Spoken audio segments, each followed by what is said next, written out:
Welcome in, ladies and gentlemen, to another edition of the On the Pony Express podcast. Second edition of the recruiting show this week, kind of making up for last week. But we know the visitors that are hitting SMU for Senior Day against Louisville on Saturday. We'll talk about that and also look ahead to this 2027 class on the offensive side of the ball. We looked at the defensive side earlier this week. Now we'll take you behind the curtain a little bit as far as how the Mustangs are gearing up to turn their attention soon enough to this 2027 class that has another chance to be as good, if not better, than this 2026 haul, which is historic for SMU. So we'll break down all that and more on this edition of the On the Pony Express podcast, presented by Northwest Insurance Agency, that starts right now. SMU fans know the importance of protecting the football. Northwest Insurance has been protecting Dallas families and businesses for over 30 years. Founded and led by proud SMU alumnus Mark Villasana, the agency fights for its clients, finding the best coverage at the lowest rates. From auto and home to business and life insurance, at Northwest, we make sure you're covered so you can focus on the big wins. Call 214-352-5656 or visit us at nwagencies.com. Northwest Insurance, coverage that's always a victory. Pony up. Northwest Insurance. This is the On the Pony Express podcast, part of the On3 network. Check out all the SMU coverage you need at ontheponyexpress.com. Now, here's your host, Billy Embody. 1, 2, 3, let me go.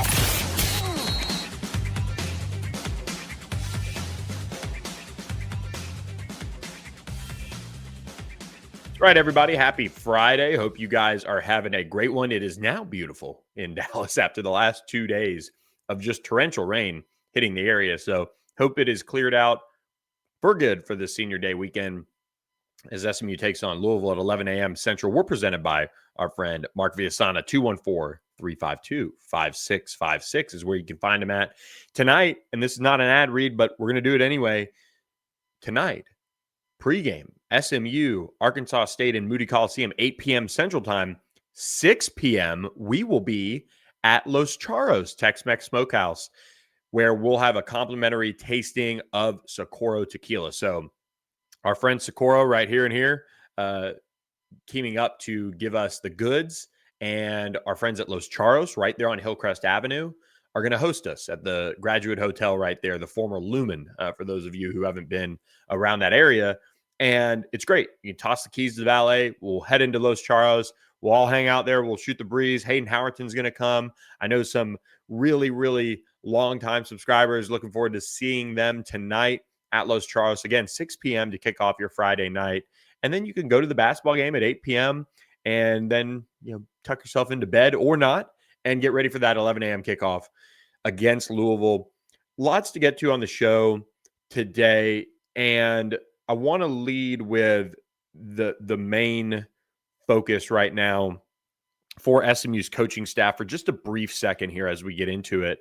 And they've got a couple of flip targets out there. If you aren't at ontheponyexpress.com, I posted kind of the group that I can really share right now and feel like they're at the point also where it doesn't mean it's going to happen, but it also means that it's a real possibility.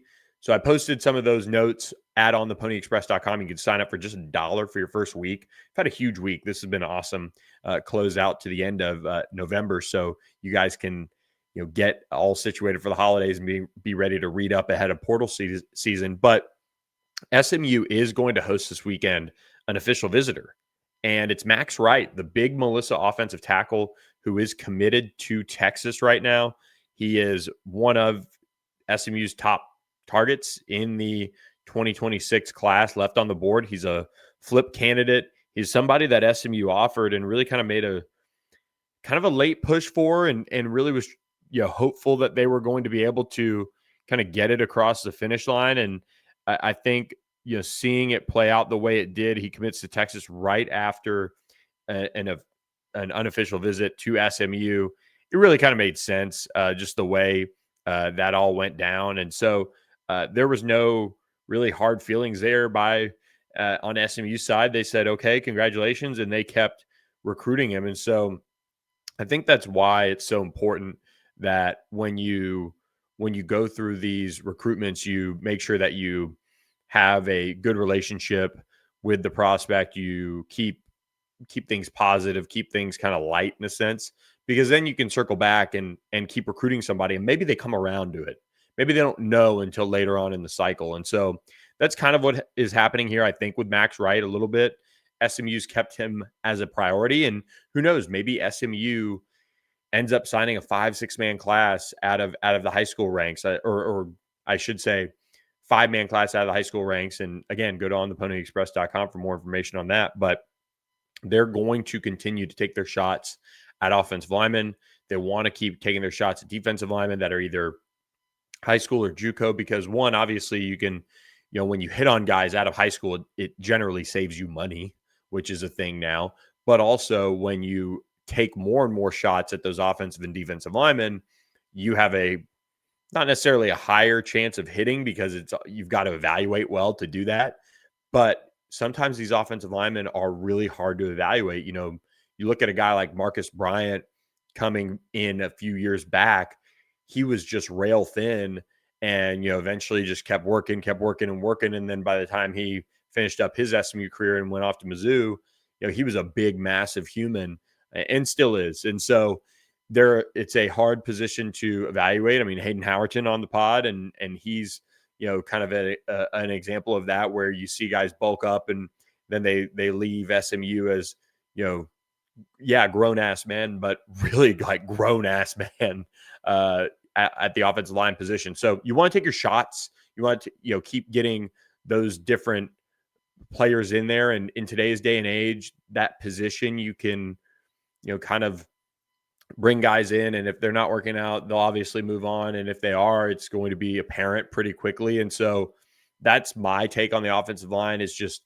it is a developmental position, and guys eventually see things click in some cases, but you can also get some of these highly touted guys in there, see if they're going to pan out. And if not, maybe you can address in other ways too. So they're working on Max Wright. They'll bring him in for a visit. And he said he's going to go to Texas next weekend to catch the Texas A&M game. By the way, even if I had full intentions on flipping somewhere else, I absolutely, as a 17, 18-year-old kid, would want to try to get my, free spot at Texas A&M, and then make my final decision. So I don't read into that too much. Like, I don't think another game day visit at Texas is really going to change Max Wright's mind. I think getting down there and maybe getting one final pitch would probably be the worry. If you're SMU, you bring them in for your official visit. The idea is that, okay, we need kind of a lukewarm assurance here that this is going to go the way we all want it to go here. Then you kind of leave it feel pretty good, while also knowing that he's maybe going to go to Texas and take that last visit, experience that rivalry, which it would be awesome if you could get a free ticket and bring your family and all those things, and then announce for SMU. That would, if I was SMU, I wouldn't want him to go, but I would also totally get it if that is how things trend, and if that's how things pan out on that front with Max Wright. So big official visitor coming in to SMU. And I do want to remind you guys as well about one of our sponsors here on the show, OPW Solutions, a great company that is SMU owned. I just saw they leased or they not leased, got even more space now in Oklahoma, because their business up there is expanding. And it's been such a fun ride to watch AJ Crow, an SMU alum, and his family run this business and take it over, and help companies with commercial services like commercial landscaping, parking lot painting, putting up the Christmas lights, or fixing the fence, and doing all of these different things that you need somebody to do as a business to make sure that your business presents itself well. 214-444-2305 or info@opwsolutions.com. Commercial landscaping, pressure washing, snow and ice control, and more. Make sure you at least give AJ Crow a call and talk with him about how his business can help yours, and see if it's a fit. See if you can support a fellow Mustang in this regard, and maybe it works out for your company, where maybe you save a few bucks contracting with OPW Solutions. So they're doing a ton of great work. They're in Dallas, they're in North Texas and all of the surrounding areas, up at Oklahoma, Arkansas, and they're expanding in 2026. So congratulations to AJ for a great 2025 and looking even brighter in 2026 from what the Instagram tells me. They're doing a great job on Instagram as well, if you want to throw them a follow. So that is not the only visitor coming to SMU this weekend. We're going to have the full list up at ontheponyexpress.com. Lots of commits making their way back to the hilltop. You'll have, the likes of Cole Leinert. You'll have Drew Evers. You'll have Papunga Katoa. You'll have Evan Goodwin. All three of those guys, in particular on the offensive line with Toa, Drew, and Evan, getting a chance to recruit Max Wright this weekend. Pretty neat opportunity. I think last time Max was here was for the Miami game, and I think it was maybe just Evan and Toa. So then they'll have Drew here. So really cool opportunity for them to sit down with him maybe a little bit more and push to get that flip across the finish line. And then they'll bring in, some of their wide receiver talent, Algernon Miles, Ja'Kai Anderson. They'll have Dakota Dixon all the way from California making his way over here, along with local defensive tackle commit Keith Doty. Isaiah Young, the linebacker who SMU landed over Baylor this summer, is coming back. Deuce Gilbert, who SMU beat out Oklahoma for in the secondary, will be back. Wiley Olson, their kicker, who really having a great year for Vandegrift. I know he knocked out Austin Westlake on a game-winning kick earlier in the playoffs, and just getting a chance to have all these guys back and getting them around the program again. And people will always say, well, we're the Duncanville guys. They were not on the list I was sent. And I will say this, they do play Friday night. Obviously, Duncanville is a very proud program. I would imagine that they expect to beat Rockwall Heath. But with the 11 a.m. game, there is no way that Reggie Samples is letting those guys not be there for workouts and film and all of the things that they do Saturday morning. So that is, it always comes up with these 11 a.m. games. And this year in particular, it's been obviously a lot. It's been kind of killer in a sense because SMU's actually done a really nice job getting Duncanville players. And we'll talk about one in the 2027 class in particular, a couple others too, of the younger guys around despite some of that. But also some of these Duncanville guys that had been committed to SMU in Braylon Edwards' case, but especially Zach Turner, the tight end commit for SMU, man, they just really, really had it tough this year, missing so many games of SMU's because of film on Saturday. So Duncanville, I'm sure, is going to be hoping that they get past Rockwall Heath, and then they'll have film on Saturday morning. So that's something to keep in mind. They'll face the winner of the Woodlands or Klein Collins in the next round of Region 2 if they do, in fact, get past Rockwall Heath this weekend. So that's the rundown on the commits. Of course, Malachi Ziegler, the 4-star quarterback commit for SMU, will be there as well. We're going to break down the class of 2027 in just a minute as a whole, but a couple of guys I do want to spotlight here for you guys and kind of call attention to that they are making their way back. One of them is Jaden Fields, who is a big-time safety out of Hutto High School. I said this, I think, on an earlier podcast. It might have been earlier this week, that if he makes his way to SMU for this final game of the season, that is one to keep an eye on. That's a big-time visit. That's somebody SMU is pressing for in a big way. They are watching him kind of blow up a little bit, and he does it on both sides of the ball. We showed you his highlights earlier this week when breaking him down.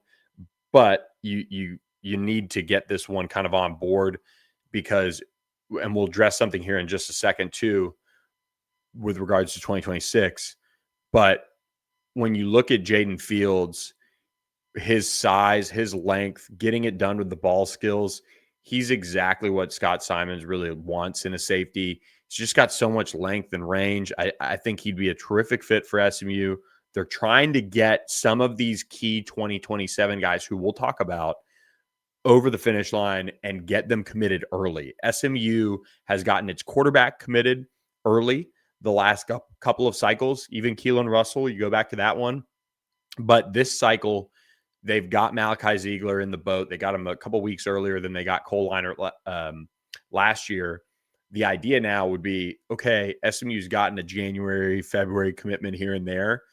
Let's get a couple in the boat in the season to kind of help build that momentum down the stretch of the end of the prior year, I guess, to them all signing. But that's really the goal. SMU would love to reel in a couple more commitments here. And another big name that, we talk about at ontheponyexpress.com all the time is big defensive tackle Amari Vickerson. And he's set to make another return visit to SMU. This would mark his third, maybe fourth visit to SMU this season. So keep an eye on him. Texas Tech is the Rivals recruiting prediction machine leader, but I really think there's some movement here going on, and SMU would love to get this one across the finish line and get him in the boat. So the full visitor list is going to be at ontheponyexpress.com. So keep an eye out for that, getting it all dialed in with the profiles and pictures and things like that, making sure it has the right information on there and all of that for our subscribers. But a good group for an 11 a.m. game, for a, chance to, make one more impression on these guys before, the playoffs and all of those things kind of take the rest of the way for those players. And of course, SMU going on the road next weekend. So some big pieces to the puzzle are making their way to Dallas for this one. Speaking of a big piece of the puzzle, when you're trying to figure out gifts, when you're trying to figure out what to get your uncle or your grandfather or your dad for Christmas, I often find myself trying to figure out what books can I get.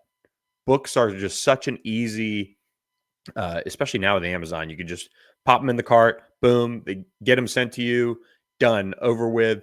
And that gives somebody an experience. Like nowadays, I'm trying to give my family members or friends experiences. Like, how can I do something cool? Like give them some sort of gift card to go do something. Well, a book is one of the best ways, in my opinion, to do that as well, especially for, family members like dad, grandfather, uncles, people like that. And a great SMU alum is coming out with a new book next year. So stay tuned for that. That'll be another one.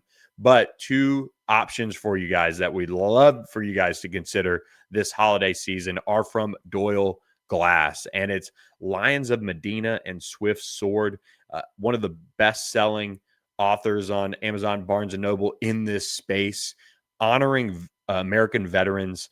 And in particular, these two books, firsthand accounts of the Vietnam War with first-person interviews and exclusive research that Doyle himself has done.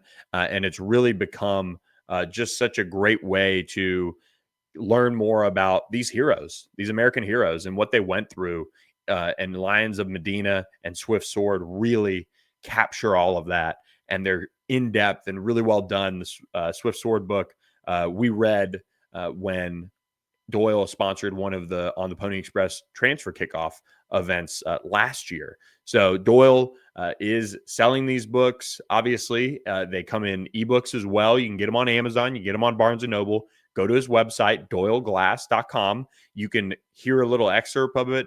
And for Swift Sword, we do actually have a video. How cool is that? So you can learn a little bit about the book. We'll play that now for you guys as we continue on with On the Pony Express Recruiting Show.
check that one out. That one's a good one. Enjoyed it, and looking forward to sharing more about his release for next year. So really cool stuff coming from Doyle, and he is a huge supporter of SMU football. He and his family gave a very generous gift earlier this year, so you can kind of Google that and check that out. But he's a Mustang through and through. So just wanted to share. Check out that book from Doyle Glass, and it's a perfect, easy gift to get for anyone in your family, especially a history buff.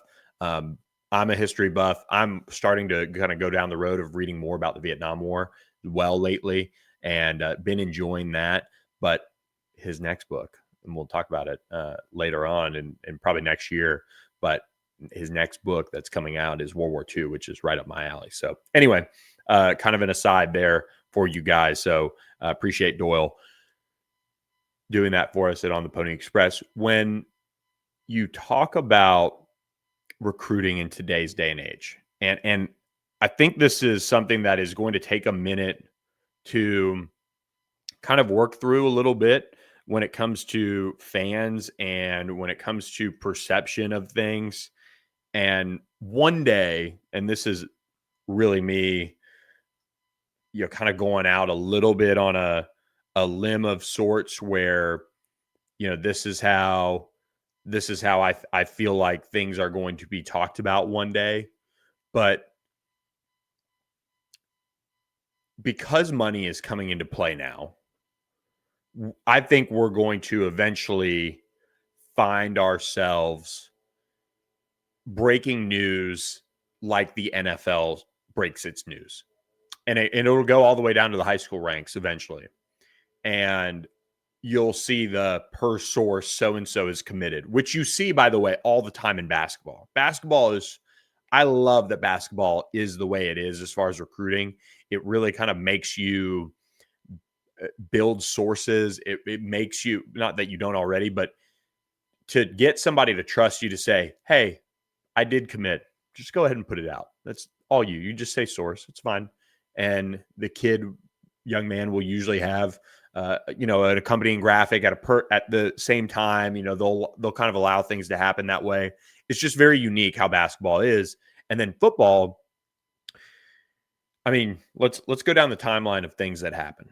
You have the offers graphic, which might, if you're a high profile kid, get updated 2 or 3 times over the course of your recruitment. Maybe as a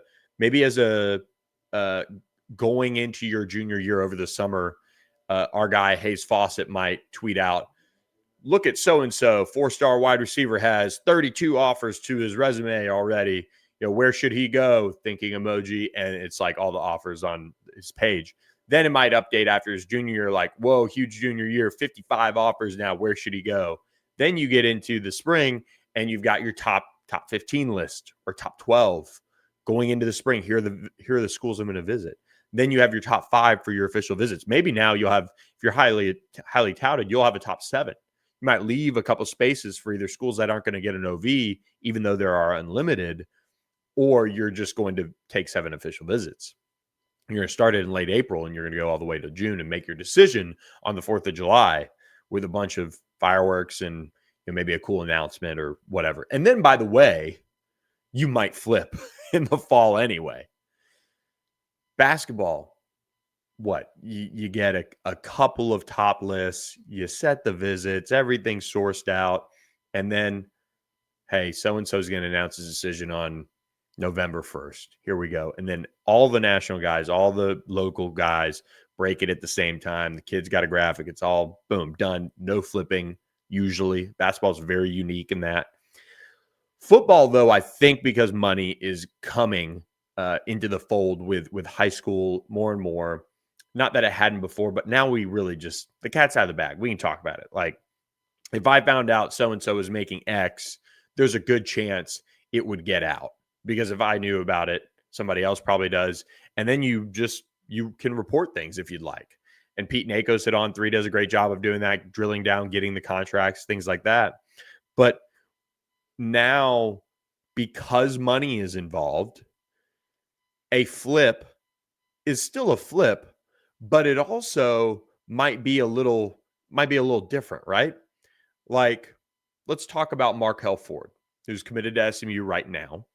He is a Mesquite Horn safety. He committed to SMU this spring, kind of right after or right ahead of one of the two, the SMU spring game. And he was a one-time Texas A&M commit and decommitted and ended up committing to SMU in the spring. When you look at how Markel Ford's next few months had played out, he transferred like 2 or 3 times. His eligibility was in question, and he basically didn't get to play until halfway through his senior year. And that really made it interesting on SMU trying to evaluate him because he didn't have as much film, and it wasn't necessarily a ton of elite level stuff. And so as SMU looks at these guys, and in particular this position where they lose 2 elite safeties, I mean, 2 of the top 4 highest graded safeties in the country. And yes, Isaiah Wacobia, I just saw that the other day, is one of the higher graded ones in the ACC in particular and in the country. I think he graded out as a 91 or something like that. And you've got to say, okay, is Markel Ford worth revenue share in year 1?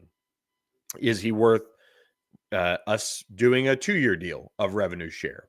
What does the contract situation look like? Now, I like Markel Ford's upside. I do. I think he was a huge recruit early. I mean, I would have to go back and look, but he was probably a top 100 prospect at one point.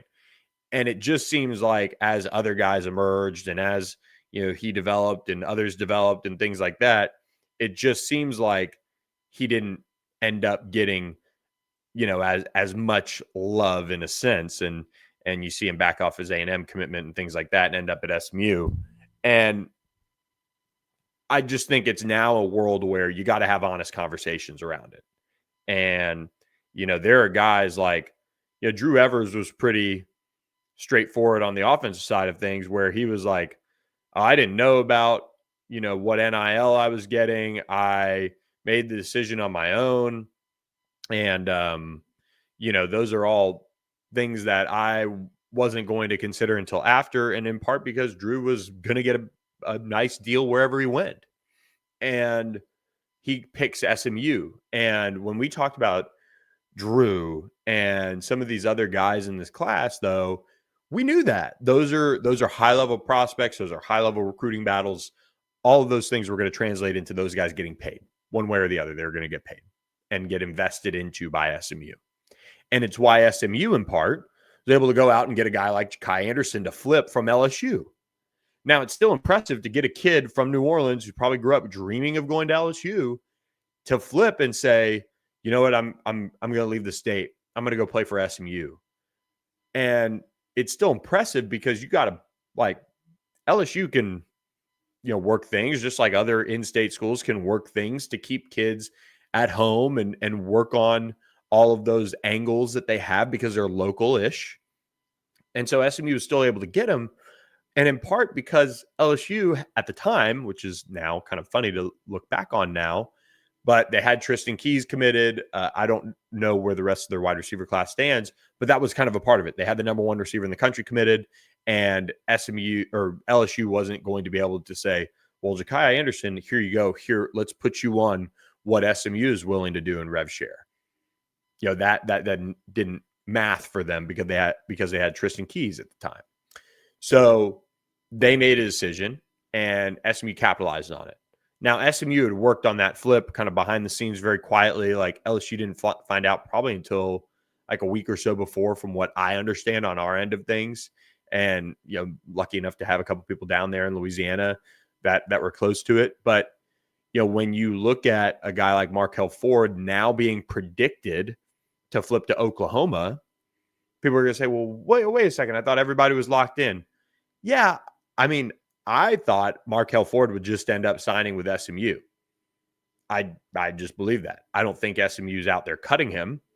What I would say is that in a year where SMU loses 2 elite safeties and they know they're going to have to go out into the portal and go get really good safeties right away to go with a guy like Tyron Polley, to go with a guy like Sael Reyes or Jaden Milner-Jones or Kyron Chambers or whoever else is kind of involved in the safety room that's on the roster. You can't sit there and go, okay, well, Markel Ford, here you go. Now, I think Braylon Edwards and Markel Ford both got serious conversations from the coaching staff where they said, hey, we're not letting you go, we're not cutting you loose, but we just think it's going to be really hard for you to play here. So we want to be upfront with you on that. It's going to take a lot of developing, blah, blah, blah. You see Braylon Edwards go ahead and decommit. I think he probably ends up at Arkansas. I think he's visiting there soon or something. And even without a coach, I think they'd probably take him. But with Markel Ford, it just seemed like it's kind of more quiet. And it wouldn't shock me to see him go play at Oklahoma. Now, then you have the flip side of it where people will say, well, man, Oklahoma just taking what they want from SMU. Not really. Their class as a whole has largely been a tough go against SMU. When you look at winning out against Juice Gilbert, Papunga Katoa, Aljor Miles, I'm probably forgetting somebody. That's how Zach Turner late in the game was a guy that they were on, I believe. So if anybody on the OU side is watching this, I'm 99% sure it ended up being SMU, Oklahoma, and Miami late in that one. But when you look at Markel Ford, that's just not a guy that SMU is going to maybe say, hey, wait, no, don't go. We really like you, Dallas kid. Like, let's make this happen. I don't know what the conversations are exactly like. I think that's for the players and the coaches to kind of have out. But I think it's very real that SMU is not sitting there like they did with Tyron Polley last summer in TCU. Like when TCU was trying to sneak around and get Tyron Polley to flip, that was okay, all hands on deck. We've got to keep Tyron Polley. This is a guy that we love. He loves SMU. Let's make sure this works out here. And they did, and they got him. And look at what he's going to be for SMU. It's going to be crazy to watch Tyron Polley's next 3 or 4 years here at SMU, depending on if they can get him a red shirt this year. But when you see Markel Ford and you see kind of where he's at in the grand scheme of things, it's just kind of hard to see SMU being like, okay, well, let's do something here. Let's commit a little bit of this to you. Let's do this so it, we don't lose you and we don't lose the flip piece of it. Some of these guys just aren't your traditional flips in a sense. And you can spin it. You can try to do this. You can try to do that. Like with high school recruiting now, I just don't care. If somebody flips somebody and loses the battle straight up, I'm going to tell you guys. If SMU says, hey, this guy, not to me, but if SMU through their actions or through sourcing says, hey, this is a guy that we're not going to pay this for. And there are guys that SMU is trying to flip that they're absolutely going to pay for. And maybe the school that they're committed to might not be in that same boat as far as paying up. And it's a unique conversation to have. It's like guys going on free agent visits now in the NFL. If a guy really likes said city, doesn't want to go up north, maybe you might take a discount to be maybe in the South. Maybe you might be taking a discount to be closer to home. Those are all real conversations. And eventually you come to an agreement and you come to your contract. And that's kind of where it all is nowadays. And it's a both sides of the table. It's not always just, all right, recruit them. Let's see if we can win the battle. Those things are real. The relationships are real, but you've also got to have everything else lined up and to make that work and to make it happen. So it is a difficult conversation to have. And it's, I think, a shifting mindset that's going to be coming. Like, and this isn't to rag on all the recruiting conversation on the Pony Express, but anytime Texas Tech comes up right now, they're spending and this and that. Well, they landed Benny Foster, who's I think number 2 or number 3 wide receiver in the 2027 class as a whole. And somebody posted it on the board. And I love recruiting talk. I mean, people have it's just kind of died down a little bit with the portal. But somebody posted it and I was like, SMU didn't offer. Like, what are we doing here? And it was just, well, Texas Tech got another high-end guy. Well, we should really be posting the guys that all the other schools that are in the ACC get. Or if, let's say, Notre Dame flipped Tristan Keys at the last second, they're not going to, but the number 1 wide receiver in the country going to Notre Dame next year and playing against SMU as a true freshman, that'd be big news. But just because, it's tech, it's in state, whatever, but SMU didn't even offer the kid. So you can either kind of do the whole dance of like, okay, well, the coaches, you got to trust their evals, or you could say, well, they should be recruiting that kid. He's, down in Houston, and he's the number 2 wide receiver in the country. SMU's seen a bunch of Summer Creek this year. They've got a commitment in Amontre Harris on that team, and they've been down there recruiting that program for the last couple of years, and they haven't offered him.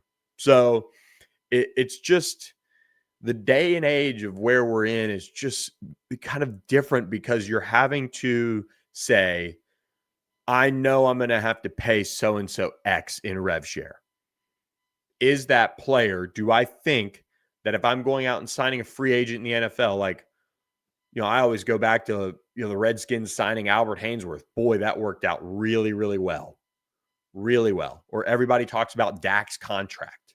Those are all things that make franchises look silly at times. And that's the day and age that we live in now in college football.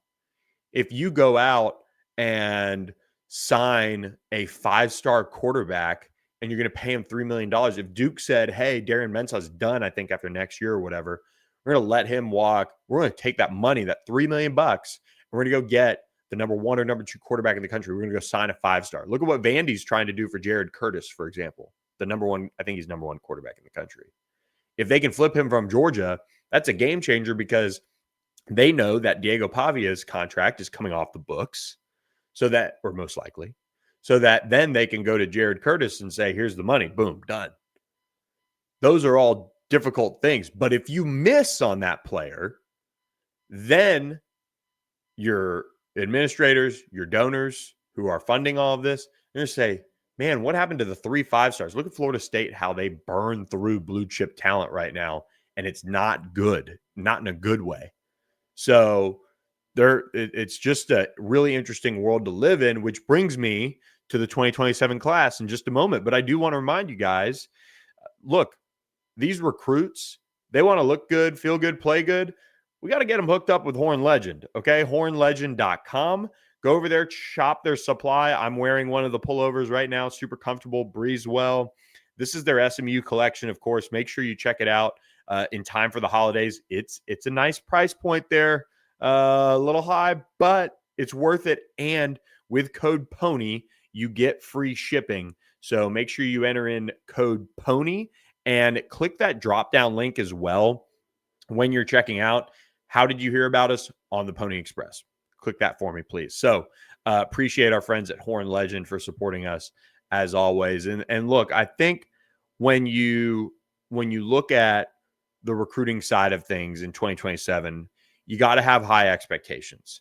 And on the offensive side of the ball, SMU's really been solid, really been good as a whole over the course of the last couple of years, getting kind of the top flight talent. Like you think of D'Amico Green in 25, you think of Algebra Miles, Drew Evers, Christian Rhodes, EJ Kelly, who just got bumped up to a 4-star.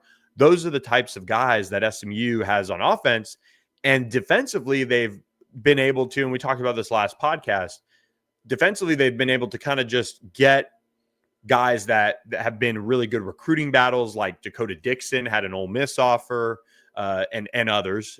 Cal came in there. Keith Doty got a Texas offer, never wavered, never visited, and he got it right after he committed to SMU. And you see some of those defensive players that are maybe a little less heralded. Like everybody knew Tyron Polley was a great high school player, but he's also probably like 5'11". He's Ahmad Moses. He's kind of going to be a hard sell on NFL GMs because he's not 6'2" and long and all of those things, but he's a damn good football player. And he's going to be a really, really, really good football player in the years to come. When you look at the offensive side, I feel like the offensive side of the ball is a group and a position that across the board has to have a little bit more of the traits, unless you're sitting there as a center at 6 feet tall, like Branson Hickman was in a sense, or Creed Humphrey, I don't think is the biggest guy in the world. I could be wrong on that, but you look at some of these guys at center, okay, they're not as tall. They don't have to be. Running back, I think you could probably deal with a 5'9", 5'10" guy, but at receiver, you generally like the bigger guys in a sense, just so they can have a little bit more of the frame. And then, of course, you need your slot. So it's just a offensive side of the ball. You're always going to see the quote unquote prettier guys that would be higher ranked pan out more likely than not, in a sense. So worth keeping in mind. But we mentioned Malachi Ziegler, SMU's 4-star quarterback commit. They've got him committed at the running back position. SMU is recruiting it at such a high level. I think they're circling multiple guys. Let me rephrase. But Wayne Shanks is one to watch here. He's out of Houston Kincaid. He is one of the best running backs in the country. I would love to, if anybody's in the comments, tell me if you can hear the leaf blower outside. It's unbelievable when we do podcasts how this comes out, and how we hear a little bit of the leaf blower every single time, I feel like, outside the window when I'm recording. But Wayne Shanks, Houston Kincaid High School, 5'10", 190 pounds, top 35 running back nationally, has offers from all over. I really like what he brings to the table. He's really productive. He is the best player on the field whenever he steps on the field for the most part. There's guys that, across the country aren't as productive as he is, but it's also a smaller school in a sense. So that's something to keep in mind. But Oklahoma, Florida, Notre Dame, Miami, Houston, TCU, and others recruiting him, and SMU's gotten him on campus a couple times this year. I think this is your early leader in the clubhouse to be SMU's running back in the class of 2027. But SMU's not done there, and this is where you want to see where recruiting can get impacted by long-term drought of winning. Look at Waco and look at the prospects coming out of there. See how Baylor does retaining those guys. They did a nice job in 2025, keeping a lot of their class together despite the a season that finished well, but it fell short of expectations. This year it's happening again. We'll see if they can fend off some of these teams. But you look at 2027, Waco Midway High School running back Lathan Wisenton has been to SMU a couple times, top 150 prospect, one of the best running backs in the country. He's also on the board there to keep an eye on. You look at the wide receiver position, and I think this is one that can go a multitude of ways for SMU. And one guy that I think is one of the top targets, one of the top prospects, Julian Caldwell out of Argyle, on the cusp of being a top 50 guy on Rivals, top 100 prospect overall, top 10 wide receiver. SMU's keeping a close eye on him and has had him on campus multiple times. You go out to East Texas, Tyler High School, where Derek McFall went, and you see Trey Harrelson shooting up the recruiting ranks. He's now a top 100 prospect, top 15 wide receiver. SMU would love to have him. And then I mentioned the Duncanville connection that SMU has. Trenton Yancey has been on campus probably 3 times this fall. He's a 4-star wide receiver on the Rivals industry ranking, probably a little bit similar to, maybe a slot receiver that SMU would like. And then you've got Bryson Thrower, who, if SMU is going after a big body guy this cycle, you got to circle him out of North Forney High School. He's teammates with Deuce Gilbert, the SMU commitment right now. So keep a close eye on him and how things play out with him. He's been on campus. You go to tight end, Jeremy Cooper out of Fort Worth North Crowley is one of the higher recruited guys. Then you get Riker Reynolds out of LaPorte, who came and camped and earned his offer.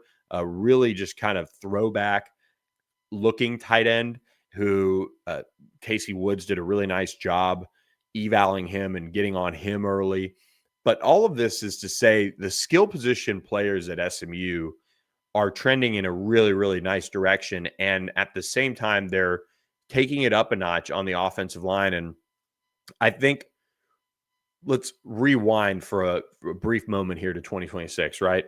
And you look at SMU's 2026 offers that they had dished out on the offensive line and going into 2025. So we were sitting here around this time last year talking about SMU recruiting the likes of Avery Mortro. You looked at them recruiting John Turntine, Drew Evers, Samuel Utu was kind of loosely on the radar. Zayden Crimpen was out there. Noah Best, Dejan Moore, Papunga Katoa, of course, JJ Mays. And in a couple of senses, SMU prioritized other guys over some of the players that committed elsewhere. And at the same time, you saw a couple guys go their separate ways. Turntine was one that ends up, committing to Texas and going there. But then they end up landing a bunch of blue chip guys and winning major recruiting battles for all three commitments that they have. They could very well finish with more high profile recruiting wins.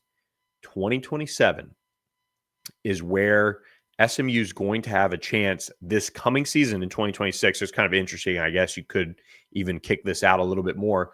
But the fact that Draymond Odoms and Abel Hoopy have gotten on the field as freshmen is huge. It shows SMU's playing freshmen.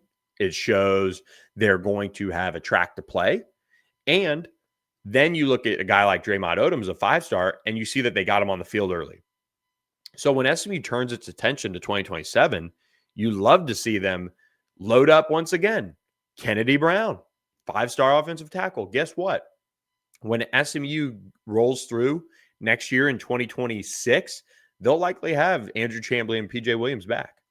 After that season, Kennedy Brown, guess what? Hey, man, you want to come to SMU? We're just paying PJ Williams this to come back. This is a great opportunity for you to come in right away and play and start as a true freshman. And guess what? We're going to have Draymond Odoms out there. We're going to have so-and-so out there. We're going to have so-and-so out there. But guess what? You can play early because we've done that. And if you play well enough, we'll start you. Come to SMU. Jasper Gockware, I'm going to assume the end might be silent there, out of Richardson High School. Another highly touted guy. Ishmael Kamara, Big Ish, the Frenchman who goes to Gilmore High School, top 50 prospect in the country, who would be a 5-star right now if the rankings ended today. Qua Ford out of Texarkana, Texas High, another elite offensive lineman in the top 100. And finally, Peyton Miller out of Anna, Texas, another guy who they're on in a big way. But, SMU don't sleep on them also with a guy who's going to visit this weekend, Alex Herrera. He's somebody that I think if SMU wanted him to commit like right now, if they said, hey, man, you need to commit to SMU right now, let's do this, he would jump on board. And that is one worth keeping an eye on, as well as the evaluation process continues on into next year and things like that. But I hope that gave you guys a kind of a rundown on 2027. There are more prospects out there. There are more offers out there. We'll drop more in-depth reporting on that, kind of previewing all of that, depending on how the regular season ends for SMU. If they end up going to Charlotte, obviously we'll have more work to do there. And then, potential even, yes, we're talking about this, potential even college football playoff if they can win out and get to Charlotte and win that game. So that'll impact when we start looking ahead to 2027 in a sense, but we'll start doing a lot of the written, positional spotlights on that group probably next month. So, but that is just solely kind of like a 10,000 foot view on some of the guys that are notable in 2027. There's many more. There's others that are going to be visiting this weekend. So hope you guys enjoyed this recruiting podcast. SMU does play at 8:00 tonight in Moody Coliseum. We'll get on the basketball train of getting those pods out. I know it's kind of been a balance here with football and a struggle at times for us, but we're working on it. And, just want you guys to have a great weekend. This is a fun weekend of SMU sports. Do want to shout out statusjet.com as well. Make sure you book with Status Jet and get a discount on a round trip flight when you mention On the Pony Express. And also go to the thomasautogroup.com. Get employee pricing on new and pre-owned vehicles when you mention On the Pony Express. And they're right up 75 in McKinney, so easy to hit any of their 4 dealerships, but appreciate their support of the On the Pony Express podcast as well. So hope you guys are coming to see us at 6:00 Friday night ahead of the Arkansas State game, and we'll catch you guys there at Los Charros. But if not, we'll see you on the Boulevard Saturday as Senior Day gets going for SMU against Louisville at 10:30, and then the kickoff at 11. So hope you guys enjoyed this recruiting pod. We'll catch you guys next time on the Pony Express podcast. Thanks for listening to the On the Pony Express podcast with Billy Embody. Follow us on your socials on X at SMU on 3 and on Instagram at on3SMU. And keep it locked to ontheponyexpress.com for more coverage.